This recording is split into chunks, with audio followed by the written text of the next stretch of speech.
Or like, you're shorter, so not for nothing, I mean, your knees are better there, but some people are taller and I'm like. Long legs. Yeah, long legs, there we go.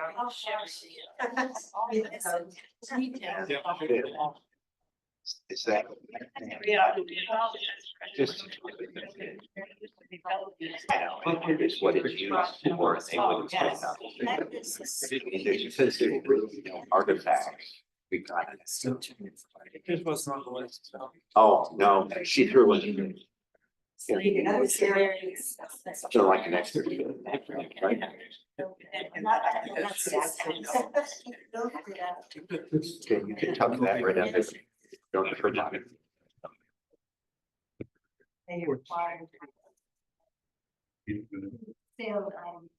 So I'm assuming that.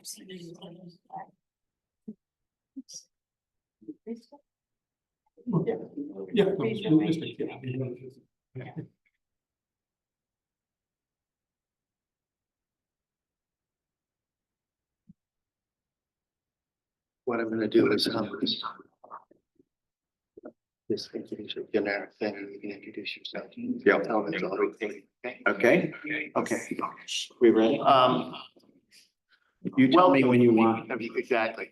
Welcome. I'm Jonathan Zach. I'm the hybrid program manager at the COA. And we are very happy to have a speaker from Nantucket to discuss the tragedy of the whale ship Essex. This presentation will be recorded, so just know when you ask the question, it'll be on recording so other people can enjoy all your queries. So Bob, take it away. Okay, well, good morning and thank you for inviting us to be here. With me also today is Jamie, who will be assisting me. A couple of housekeeping things before we start. We do ask that you silence and put away all cellular devices. We are happy to answer any questions at the end of the presentation. Let me give you a little background about why we are here. Just over 4 years ago, the Nantucket Historical Association noticed that we were underserving the public on our island, which was namely senior citizens. And it was due to mobility issues, physical issues, a number of things that they could not come to the museum. So we started 4 years a program called On the Road, where every month from October through May, we go to our senior center, our nursing home, and 3 of the senior residents and bring a different program to them, usually with artifacts, so that essentially what we're doing is bringing the museum to them. It's been a very successful program. And about a year ago, we started thinking, well, could we expand the program to the Cape? And so we created the program that we're here today with, which is called On the Road Overseas. And so today we're going to talk about the tragedy of the ill-fated Essex.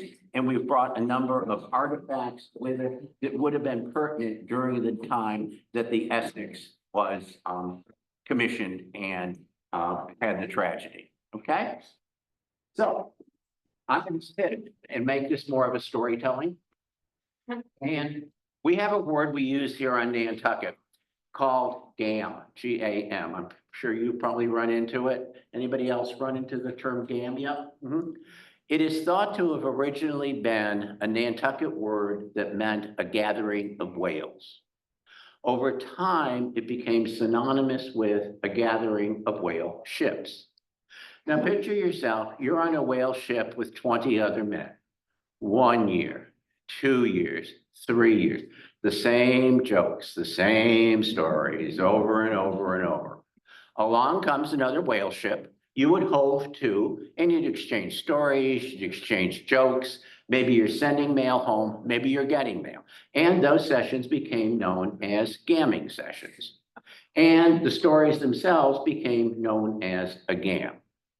Now, as you can believe, as these gams were passed down, perhaps who was giving them didn't think that they were exciting enough, so they kind of beefed it up, or perhaps they thought it was too long, so they cut information out of it. The gam I'm going to share with you today is based on 2 first-person accounts, and has been heavily researched and written about by our local Nantucket author, Nathaniel Philbrook, in his work In the Heart of the Sea. We're going to go back to July of 1819, a beautiful day on Nantucket, and 9 whaling ships have been provisioned and have left the harbor. A 10th ship rather, the Essex, is being worked on. It's an older ship, but felt to be a lucky and a happy ship. It's owned by Gideon Folger, and Gideon is preparing any day for delivery of a new whale ship.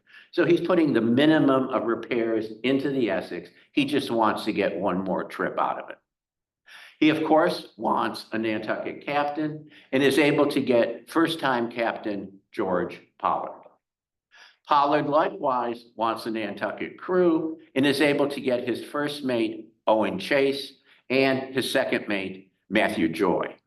But because of the 9 ships that have left the harbor, Pollard is forced to go to Cape Cod and Boston and bring down fishermen. Pollard is also taking aboard the ship some teenagers, including his cousin, young Owen Coffin, and Owen's best friend, Charles Ramsdell. Owen Coffin's mother, Pollard's aunt, does not want her son going to sea. His father perished at sea. But Pollard assures his aunt this is going to be an educational and maturing experience for her son, and he will take really good care of him. Also aboard the ship, we have the cabin boy, Thomas Nickerson. We're now up to August of 1819, a beautiful day on Nantucket. And as is the custom, everybody's on the wharf, they're on Main Street, they're on the cliff. They're there to wish him greasy luck, full sail, but it's an emotional time on Nantucket. Those that are left there have no idea when that ship is coming back, and indeed, will their loved ones be on it? And those that are leaving have no idea when they'll be coming back, and indeed, will they be coming back? So the Essex sets sail. About 3 days out, about in there, it hits a huge storm. Pollard gives the order to shorten the sails. The fishermen, not being experienced whalers, don't react in time, and the Essex goes down on its beam side. Luckily, a gale force wind comes, rights the Essex, but the damage has been done. 2 of the whaleboats have broken loose and are gone. A third is in need of repair. Pollard meets with his first mate, Owen Chase, and Owen's an up-and-coming young man. He aspires to be a captain, but he's very outspoken. And Pollard says, well, we're 3 days out. We'll go back to Nantucket. We'll get the boats we need, more supplies. We'll be on our way. Chase steps in and says, no, that's not a good decision. These fishermen are very superstitious. If you go back to Nantucket, they're going to think that this is not a lucky ship. They're going to jump ship, and you're going to have to get a whole new crew. Pollard gives in, and so what they're going to do is go over to the Azores and then down to the Cape Verde Islands. That was a big supply port for the Nantucket whaling fleet. There, they're able to get one more whaleboat, but not in very good condition, but they are able to get the one that needs repairs taken care of. The Essex is now leaving for the coast of South America with only 4 out of the 5 whaleboats that should be aborted. They're going to come around Cape Horn and they're going to hit big storms. But by the time they get to Chile, Pollard is feeling very positive about this trip. It has only been 6 months and he already has half his quota of oil. So he's thinking it's going to be a quick trip and a very profitable trip. From there, they're going to go up to the Galapagos Islands, where they're going to load giant tortoises. These would weigh anywhere from 100 to 400 pounds. They're a rich source of fat and protein for the men, and they can live a year without water. And what they would do is carry them aboard the ship and put them on their backs on the various decks of the ship so they can't be moving around. With that, Pollard sets a course 1,500 miles south, 40 miles, 1,500 miles west, 40 miles south of the equator. There they come across a huge pod of sperm whales. Pollard gives the order to drop 3 of the whaleboats. Pollard is in one, Owen Chase is in the second, Matthew Joy is in the third. They all quickly seize upon a whale, but in the case of Owen Chase's boat, the flukes of the whale are too close and cut a gash into the boat. He tells his men, take off your shirts, take off your jackets, and try to stuff it into the gash. But it is evident that that is not going to be good enough. So Chase and his men are forced to return back to the Essex to make the necessary repairs. They get the boat aboard the ship, and again, being impetuous, he tells his men, look, just take canvas and go over the gash, and just take nails and go all the way around. I mean, he wants to be whaling. He doesn't have time for this. So the men are doing as directed, and Chase looks out on the port side of the ship, and there's a whale as big as the 87-foot Essex. And the men are working, and Chase is watching this whale, and it's like, what is with the whale? The flukes are going back and forth. It's spouting water. What's with the whale? Suddenly, the whale takes direct aim at the port side of the ship, knocks itself silly, goes down underneath the ship, comes up on the starboard side, and as Chase and his men watch, the whale goes up to the bow of the ship, squares off with the hull, and comes racing toward the 280-ton Essex, crushing all of the decks. Chase quickly realized there has been major damage to the Essex. He tells his men, go below, get food, get weapons, get navigation tools, get anything you can, and get in the one remaining whaleboat. Meanwhile, Pollard likewise sees the damage and comes roaring back to confront Chase and says, my God, Mr. Chase, what has happened? And Chase replies, we've been stowed by a whale. The first recorded incident of an unprovoked attack by a sperm whale on a whale ship. Pollard sizes up the damage, but doesn't want to make a final determination until the next morning. He tells the rest of the men, go below, get navigation tools, get food, get water, get anything you can, and get in the other two whaleboats. That night, the three boats tether off of the Essex. But in the morning, it is evident that the Essex cannot be saved. He tells the men, take off the wood off the Essex and build up the sides of the whaleboats to make them more seaworthy. Take the mast and the sails off the Essex and fashion mast and sails for the small whaleboats. They are at this point as far as you possibly could be from land any place on this planet, and they have with them 30 days supply of hardtack and fresh water. Pollard meets again with his first mate, Owen Chase, and swells the closest place we probably should be aiming for are the Marquesa Islands. Chase steps in again and says, no, that's not a good decision. The men have heard that there are cannibals on those islands. They will not go. Pollard decides then to go south.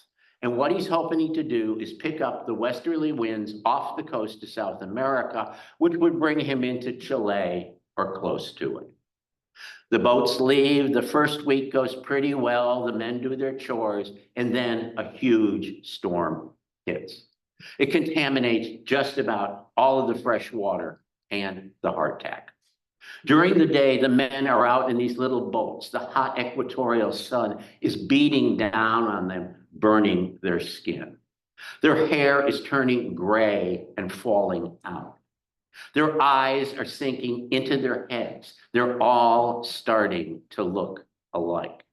They're trying to catch flying fish in the sails of these little boats. They're scraping the barnacles off the bottoms of these little boats for food. It was decided that we should go up the coast, as they termed it. Fatal error. How many warm hearts has ceased to beat in consequence of it? There was a desperate instinct that bound us together. Our sufferings during these calm days almost exceeded human belief. The hot rays of the sun beat down upon us. On day 30, Pollard sights land in what is now known as Henderson Island.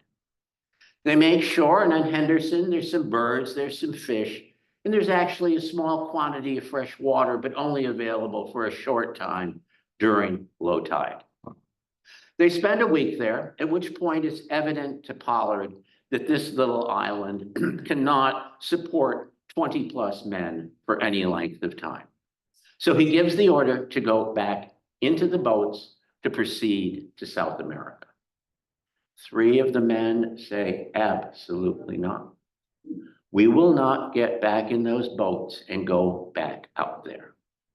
Now, what would all of you do? Would you be one of the 3 men who decides to stay on an unmarked island someplace in the Pacific, not knowing, will you die there? Will you ever be found? Or would you be one of the 20 others getting back in those boats and not knowing, will you perish at sea? Or will you ever see South America? The boats leave, and shortly afterwards, Matthew Joy, the second mate, passes away. It was felt he was ill when they left Nantucket. Being subjected to the environment and lacking food and wine, he succumbed early in life. He was given a burial at sea, which is to sew him into his clothes and sink him into the water. Shortly afterwards, his boat broke away from the other 2 and has never been found. Our second officer died without a straggle. His loss threw a gloom over us not easily effaced. In time, Pollard's and Chase's boats broke away from each other. And in Chase's boat, as the men passed away, they had to make a decision. Do you give them a burial at sea, or do you consume them for the betterment of the others? By the end, it was evident they had to consume them for the betterment of the others. On day 89, Chase's boat is found by a British ship. They come across this little whaleboat. I mean, these bones couldn't possibly be still living, breathing human beings. But Chase recovers, and he returns back to Nantucket. And believe it or not, he had kept a journal of all 89 days out at sea. And when he got back to Nantucket, he had it published, much to the disdain of the Nantucketers, who thought he should not be profiting off the tragedy of the Essex. He went on to have a very successful career as a whaling captain out of New Bedford as well as Nantucket. But it is said by the time he was 30, he started to have very severe headaches. And it was said of him by the time he was 70, he was not of a mind of his own.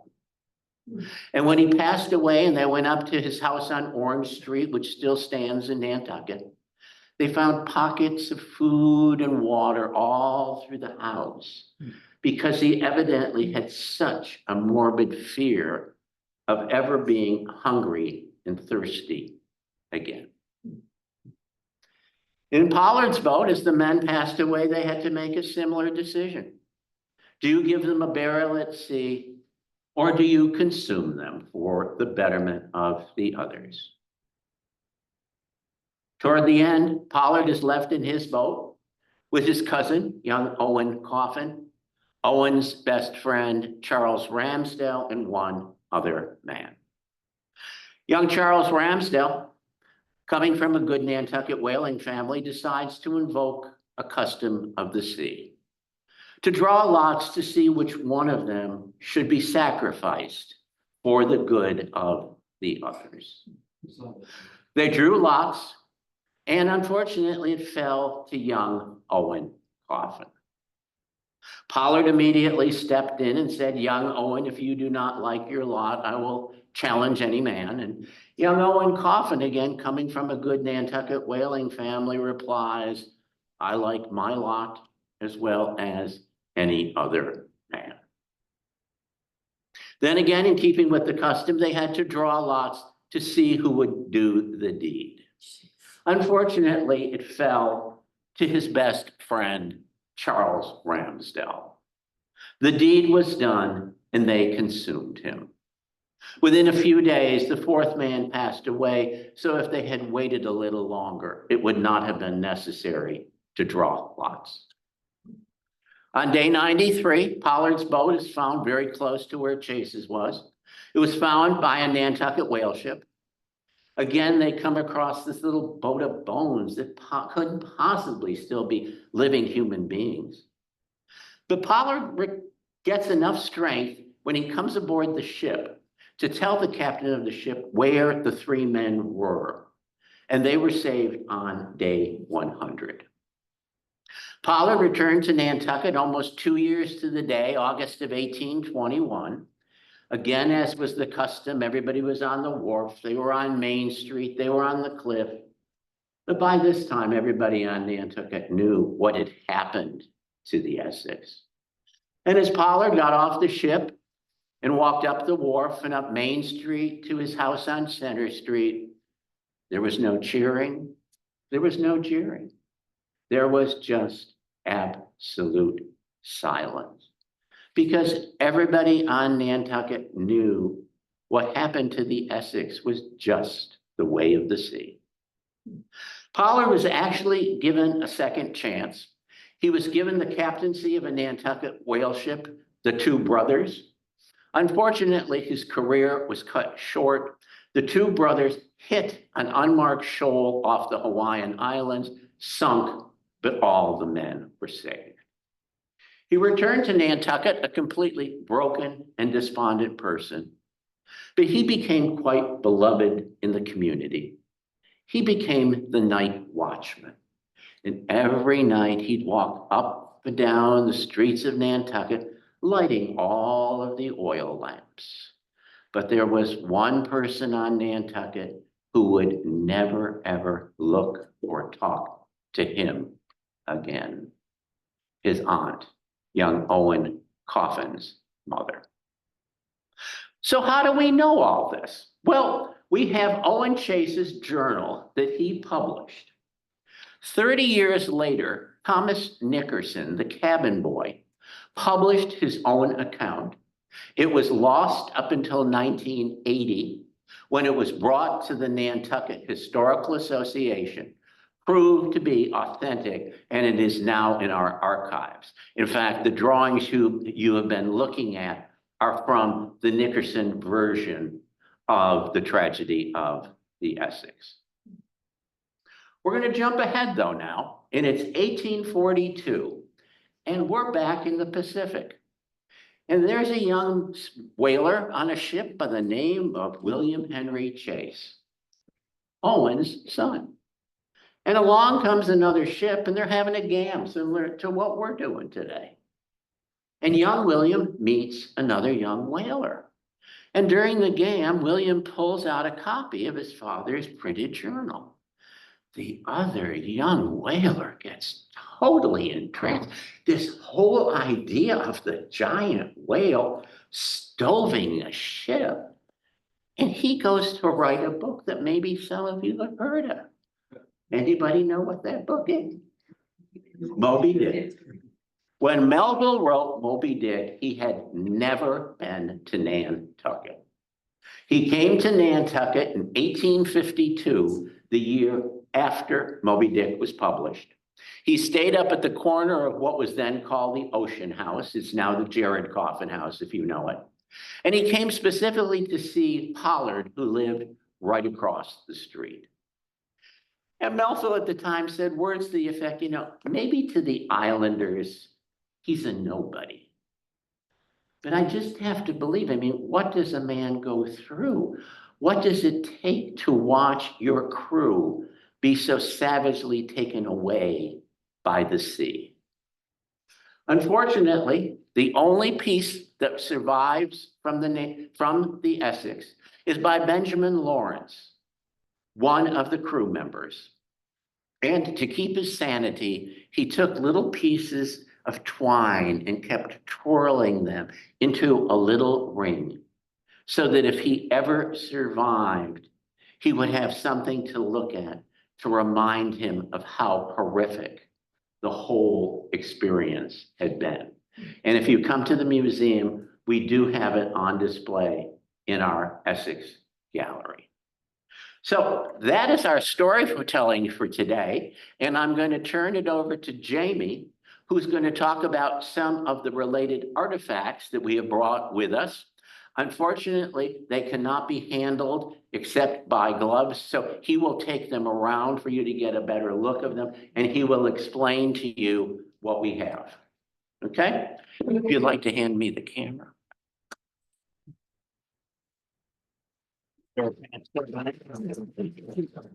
Just multis. Okay. All right. And I believe we have a poem to start off with.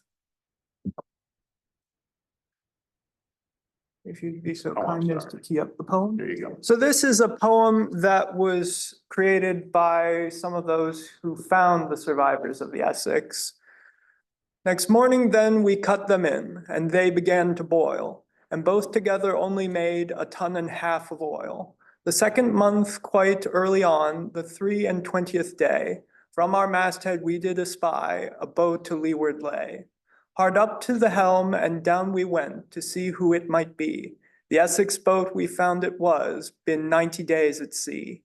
No victuals were in the boat of any sort or kind, and 2 survivors who did expect a watery grave to find. The rest belonging to the boat, shocking to relate, for want of food and nourishment met an unhappy fate. We rounded to and hove aback, a boat was quickly lowered. We took the 2 survivors out and carried them on board. And so amongst our artifacts, we have today a few items that I quite like, including this snuff box, which, as mentioned, when the whalers of the Essex stopped by the Galapagos, they went in for Galapagos tortoises, which were an excellent source of fat and protein for the men. And many whalers would make items out of tortoise shell or would bring them back to get made. And so it was a popular material of the time, so I think it's rather appropriate. And we actually have some images of tortoise hunting, as was done on Galapagos, and these are actually. Excuse me, Jamie, would you also show them to the camera so the people on Zoom can see them? Yes, All right, where is the front of the camera? right there, The right owl. in front of you. All right, Follows your voice. hello. So these are the snuff boxes Very good, perfect. in question. And then we also have these images of tortoise hunting in the Galapagos. Because what essentially whalers would do is you go down and you can actually handle these ones. These are the only ones that you get to handle. Did you see it? And what you do is, well, a Galapagos tortoise can survive for a year without food or water. So you go down, you grab one of the tortoises, you bring it back aboard, maybe put it on its back, put in the ship, and probably keep for a year. Like animals, but I suppose if you're in the whaling industry, that sort of went out the window a while ago.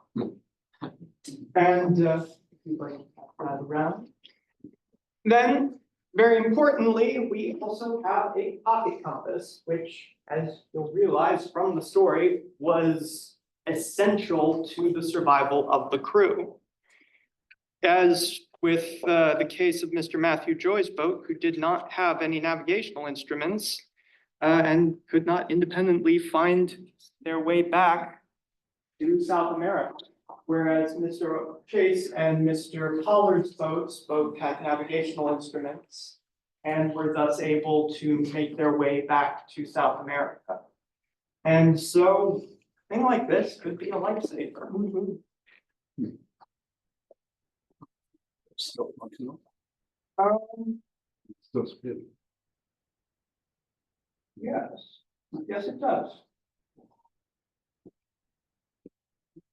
Then we have actually a very interesting piece. This piece of scrimshaw. So scrimshaw was art of the whaling days wherein whales, sperm whales' teeth, as sperm whales are hunters, gets taken and you essentially take your jackknife and you run long lines along pieces and then mix in lamp black from the Tri-Works to give it the coloration.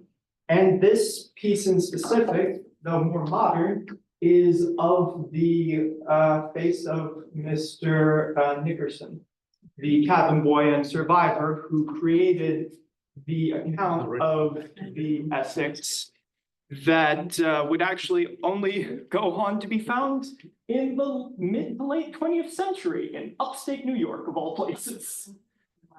Which was very useful for the story of the Essex, as up until that point, we only had Mr. Chase's account, but Nickerson's account essentially backed up much of what Owen Chase had said in his account.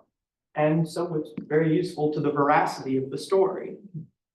And then finally, we have just a tool of the time, a fid. Now, do you all know what a fid is? No.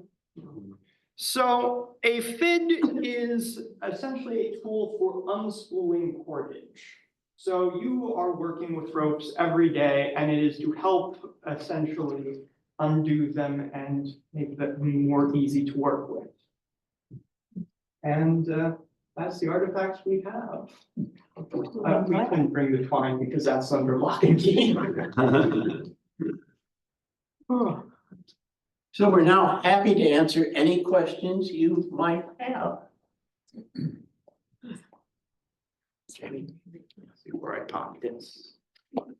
Yes, sir. So how were the artifacts discovered? Was the person actually holding them, or they contacted somebody from the, you know, that would have some insight into them? Well, with regards to the Nickerson account, which was found in upstate New York, I think it was found by someone going through their attic. Yes. Started looking through it and went, What we believe is that Nickerson wrote it and tried to have it published. And it was given to an agent. The agent never did anything with it, and it got put away and ended up in this attic in upstate New York. And it just, when they cleared out the attic, they noticed the word Nantucket. So they assumed maybe it had some significance, and that's when they brought it to the Nantucket Historical Association. That's as near as we can piece it, because, I mean, you've got a big gap in there that he never wrote it until 30 years later, and then you jump to 1980. But all we could piece together is that probably an agent had it, and he was hoping to publish it, much on the idea of what Owen Chase did.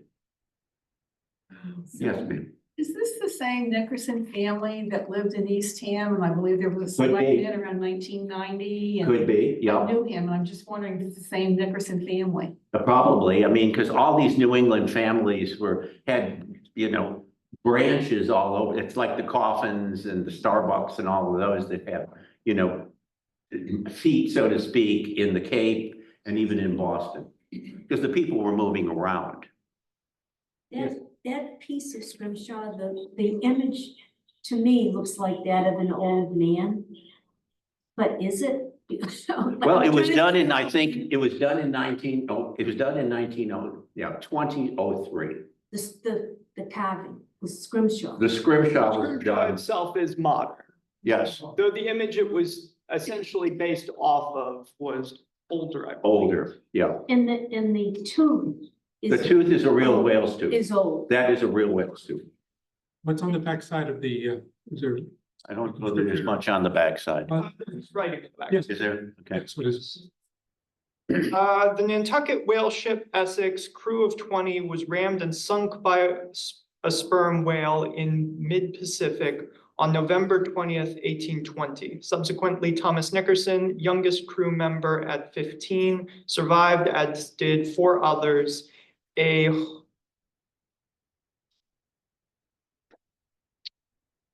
don't actually know what that word means.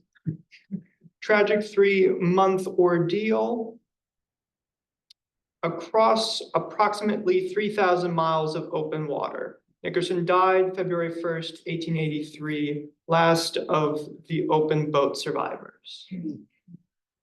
He never went back whaling, and he opened a rooming house on Nantucket, which is, it has a plaque on the front of it. The rooming house is still there.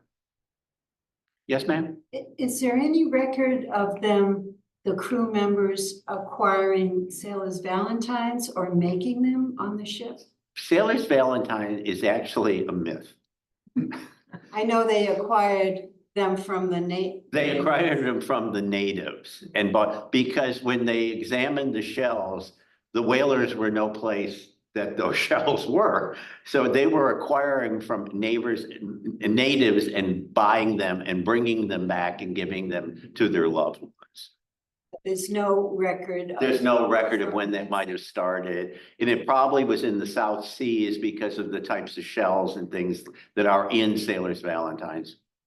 But for starter, the whalers wouldn't have access to wood to build boxes to start with, or glue, and enough time to acquire all the shells to make the valentine. No, it's sort of a myth type. There's a lot of, myths that went on, kind of where this stuff came from. Yes, sir. Is that an ink that the sailors used in the scrimshaw to bring out the caricature? You would first of all take the tooth and polish it with either shark skin or a file. Then they would take either their knife or maybe the needle they used to sew the sails to cut in the design. Then if they had access to powdered ink, they would rub it in, or they might take the soot from the try-works and rub it in, let it sit there, and then rub it off, and what was left is the scrimshaw. If they wanted color, which some scrimshaw had, they might have used berries and things like that to make colors. They could have smashed berries to make red or purple or green or something like that. It was never intended to be an art form. It was busy work between whales because it could be weeks. So it was purely meant to be busy work. You made so many of them, you brought them home, you gave them to your wife, you gave them to your family, you gave them to anybody that wanted them. Yes, ma'am? Has there been any other account of a whale smashing into a ship? There has since been then? other accounts, but this one was the first recorded incident.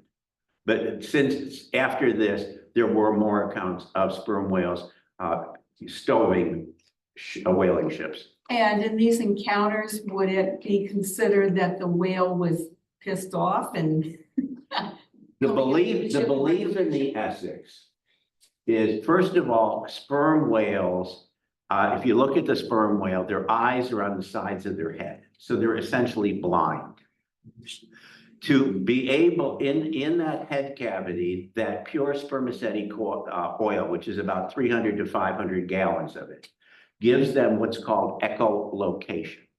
Since they are blind, they can send out rays that's how they find their food, but that's also how they sense danger. The belief is that the pounding of the men as they were fixing the boat was loud enough that the whale interpreted this to be danger, sized up the size of the ship, and said, okay, I'm going to get rid of the danger, and stove the ship.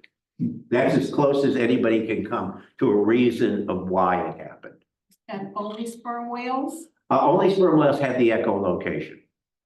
It's also believed the spermaceti oil, the whale, to get its food, the sperm whale has to dive thousands of feet because it eats giant squid.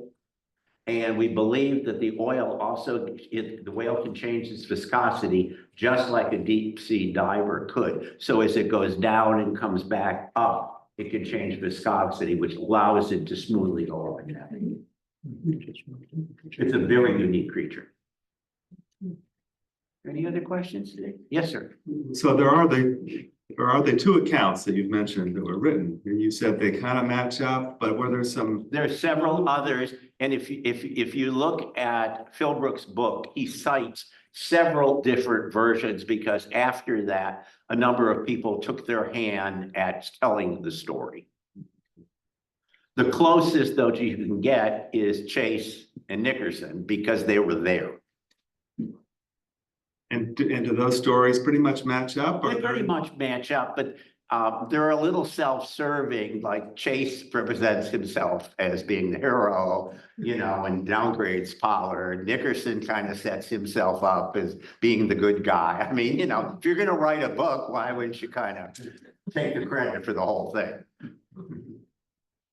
The other question? And how many actually survived? 8. Only 8 survived out of 21. Yes, ma'am? I'm kind of interested in the tortoises and the cruelty of putting them upside down. And I mean, I thought that a tortoise would die if it was left upside down. Well, evidently they didn't, because they had to do them upside down because they'd walk around. But they And had to remember, feed them. it was a different time, so cruelty was not a factor. It's like whales. In the era of whaling, the whale was how you made your income. It wasn't like we have today, the friendly whale, it's our friend, we have stuffed whales, we have pictures of it. It was a different mentality back then, that they really, when they went after the whale or even picked up the tortoises, it was food. It wasn't what we think of as being mean to the animals. Do you have a question? So, nothing was ever found about the 3 men that stayed on the island, no one ever. The 3 men survived and they were saved on day 100. Pollard had enough strength when he was brought aboard the ship to actually, because he had noted in his log the latitude, the longitude of where Henderson Island was, so that they could be saved on day 100. So if you made that choice, you were in good shape. Any other questions today? Well, thank you all for being with us. We hope you enjoyed. We do have some reflection sheets, and I will put some up here. And if you'd like to leave us your comment, we would love to have them, and you can leave them with Dorothy. James, you want to take some of these and we'll put them down.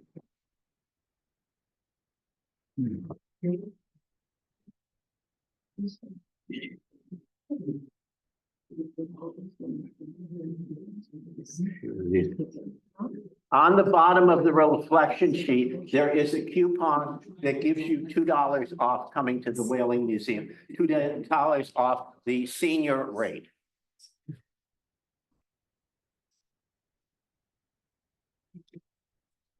And you can just leave those with Dorothy.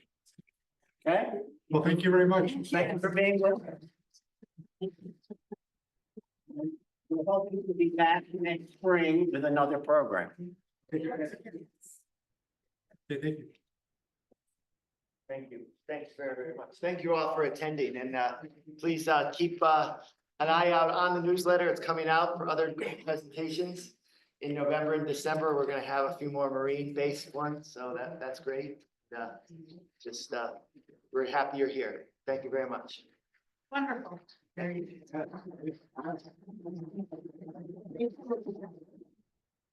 you for all your help. Oh, my pleasure. Okay, the same fellow.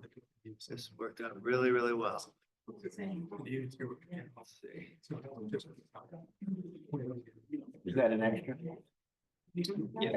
Okay, and why don't you, are you just about? Because we have to. And some of these names like.